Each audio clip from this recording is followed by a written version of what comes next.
Joining us now is Dylan Ratigan. He is running for Congress in the state of New York. And Dylan, you seem to be doing well in the polls, so of course you've got to get attacked, and you did. So what is this line of attack that is occurring against you right now? I mean, there's a great Lyndon Johnson line, Cenk, and if you've had to forgive my language, where he was going out into a debate and he said he was going to accuse his opponent of being a overly friendly with goats, shall we say? Okay, you toned it down. All right. and his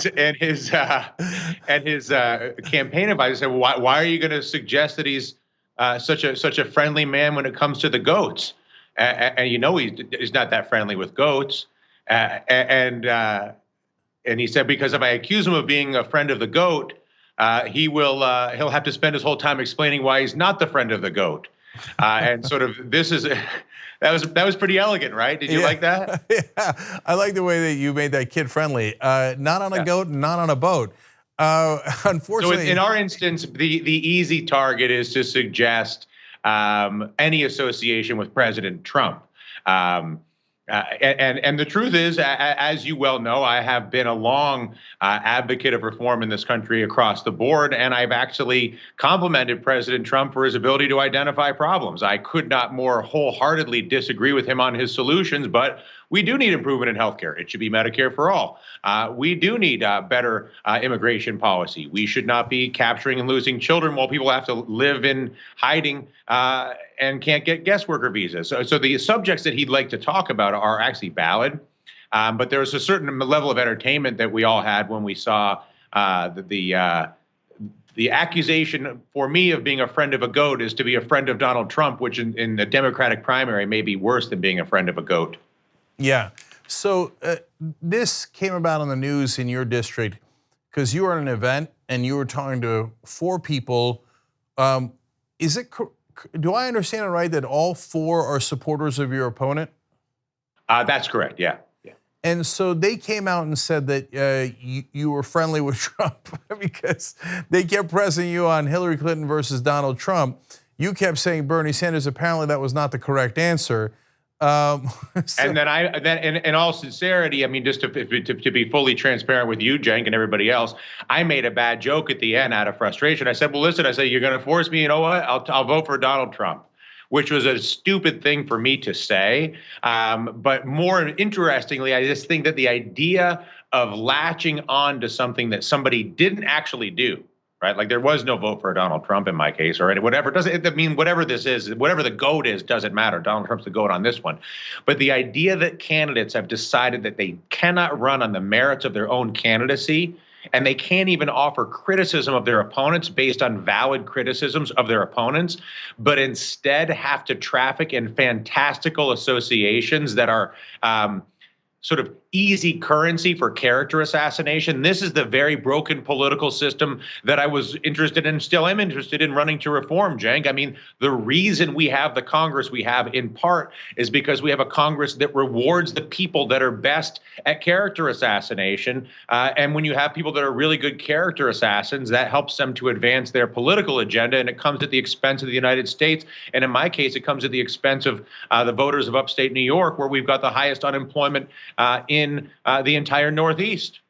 So look, I know everybody's got a different perspective on it, but I have to confess to being amused by one aspect of this story, which is that you kept saying that you supported Bernie Sanders for 10 years or so, right? And they kept saying, no, say Hillary Clinton is good. You're like, okay, no, but I like Bernie Sanders. No, say Hillary Clinton is good. But do I have to say Hillary Clinton is good? Look, I held my nose and voted for Hillary Clinton, but do I have to say she was good? I don't think I have to, do I? No, you do. You do have to.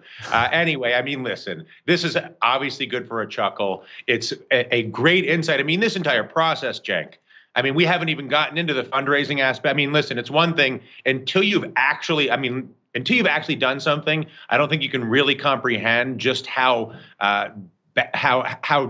what it is. And in the case of American government, unless you've actually run for Congress, which I can now tell you I'm in the process of doing, however bad you think it is, in terms of the influence of money, in terms of the begging for money that goes on with the politicians, and in terms of the the business of character assassination is the prime currency of the entire political dialogue. And so when the prime currency of the dialogue is character assassination, frequently unfounded, although not always, but frequently, and the prime work of the candidate is to beg for money, think about selecting your government for the people that are the best at begging for money and the best at assassinating people's character. And if you figure that the people that are actually in these jobs and have the most success with these jobs are the best character assassins and they're the best at begging for money, do you want to have the people that run your country, that set the policy for your institutions, that set the policy for your healthcare, for your immigration, for your banking policy, for your equality rights, all the things that are so important for all of us? Do you want the people that set those rights to be the people that have defined themselves with their two greatest skills being money beggars and character assassins? It's not even their fault. We've created a political system, Cenk, that specifically selects for and rewards people that are good at begging for money and people that are good at trafficking and character assassination. The fundamental desire for reform that I know you have, Cenk, and that I know really a huge percentage of this country has, could not be more crystallized than through the process of running in a congressional race where whatever you fear this may be, rest assured, it's worse than you think. And that's not a reason to run away. That's a reason to double down on the reform, not just on campaign finance, but on everything from gerrymandering to ranked choice voting. These types of changes, Cenk, ranked choice voting alone eliminates the value of character assassination. Gerrymandering eliminates, at least reduces the degree to which politicians can keep their jobs even when they vote consistently against their constituents' interests. And campaign finance is a big conversation that goes back years, as you and I both know. Yeah, I mean, Dylan, there's so many great points in there as usual. And look, you're an unconventional thinker, and your slogan is "We can fix this." Of course they're going to come for you. Of course they are, right? But when you talk about ranked choice voting, I was talking to Jane Kim, who's running for mayor of San Francisco just last week, and they have ranked choice voting in the city of San Francisco. So she's working with someone else in the race, two different competitors, actually collaborating on a campaign. Unheard of, right? But when you have ranked choice voting flips the incentives. Sorry, go on. Yeah, that's exactly right. I mean, the person attacking you in your race, I'm not a. Well, we don't know that. We don't know whether anybody. We know supporters are attacking, but there's no. And you're if being the glove doesn't very fit, fair. you must acquit. Okay. Right. I hear you. So that person, I don't necessarily agree with. Let's put it that way, right? But there's someone else in your race who is a good guy, and if you had ranked choice voting, you guys could be collaborating and working together, right? But we don't have that system. Instead, we have this perverse system. And that's exactly right.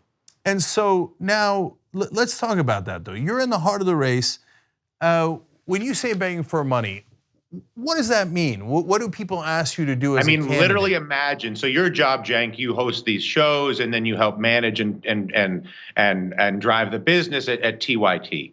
Other people, they work as a doctor and they see patients and they talk about how they feel and they prescribe medicine. And other people, maybe they work at a restaurant and they, whether they cook or they wait tables, there's a certain number of tasks. Well, the task of being a congressperson, whether you're serving in our government right now in Washington, D.C., or whether you're a candidate looking to offer yourself as an option as a representative, your job, capital J-O-B, is to hire another person, they call them finance directors, who then literally gives you lists of people, 50 to 100 people per day, that you are supposed to call to persuade to give you money. And if you think that the people that you are calling to give you money don't have and it's small amounts of money, and it's the dirty secret of American politics is how remarkably cheap it is to buy yourself a politician or two. We're not talking about huge amounts of money, $1,000, $2,000, this sort of thing. And so your entire day is expected in a conventional candidacy to spend your entire day begging for money, going down these lists. And quite honestly, it is one of the most disturbing experiences I've ever had in my entire life. It's something that once I found out we had enough of a budget to run this primary, quite honestly, I backed away from it. It was the most horrifying experience that I've ever had, and not forget my personal relationship with it. it was such a great exposure, Cenk, of what the actual work of being a legislator or a congressperson is in this country. And so while there are so many people, including many people who are in this race here in upstate New York, you mentioned Patrick, there's other great candidates in this race. Emily Martz is incredible. Katie Wilson, incredible. I mean, these are strong candidates. And what you're looking at is people that they have great intentions and great desire to help. They get sucked into a job that is dialing for dollars as opposed to creating relationships, solving problems, or actually enrolling others in creating coalitions to solve the bigger problems that we need to handle. And it's the biggest reason why we have the Congress that we have. It is literally nauseating. Yeah, it's funny. You almost took the words right out of my mouth. And it's amazing to have someone on the inside running as a candidate to report back to us, in essence, right, on how it actually works in a day. Because when you describe the 50 to 100 calls that you have to make to ask people for money every single day, I thought vomitous. Vomitous, Cenk. Vomitous beyond comprehension. I lost 15 pounds in the process by virtue of my loss of an appetite and desire to vomit. Fortunately, I didn't do that. But again, we sort of joke about it a little bit, but I am inside of a U.S. congressional race right now, Cenk, and I can tell you not only that our politics are broken, but I can confirm for you that your worst fears about the corrupting influence and the burden of the fundraising, combined with the predominant culture of character assassination, is something that, sure, it brings out the worst in people, but it's a sort of thing that can be easily restructured through ranked choice voting and through a myriad of campaign finance options that we can discuss at another time. But I don't want to. Listen, it's awful, Cenk. It's awful, but we can fix this. And that's not just a campaign slogan. There is proven evidence that moderate reforms like ranked voting and some of the campaign finance items that are already out there are extremely effective at obliterating the value of character assassination and eliminating the predominance of time that's used in fundraising to actually select A, for different leaders, and B, to empower whoever the leaders are to build coalitions and solve problems. All right. Dylan Ratigan, run for office right now. The primaries are coming up, and it's New York. 4 weeks from today, Cenk. We're 4 weeks from today, the 26th. And then we'll know. We'll know. I have great confidence that you're going to win the general election. I can't win the general if I don't win the primary, but I do appreciate I appreciate it. Right. So, well, let's see how that turns out. DylanRatigan.com. Find out more about Dylan. Support him if you think he makes sense. Obviously, I think he does. And it's a fascinating look into American politics.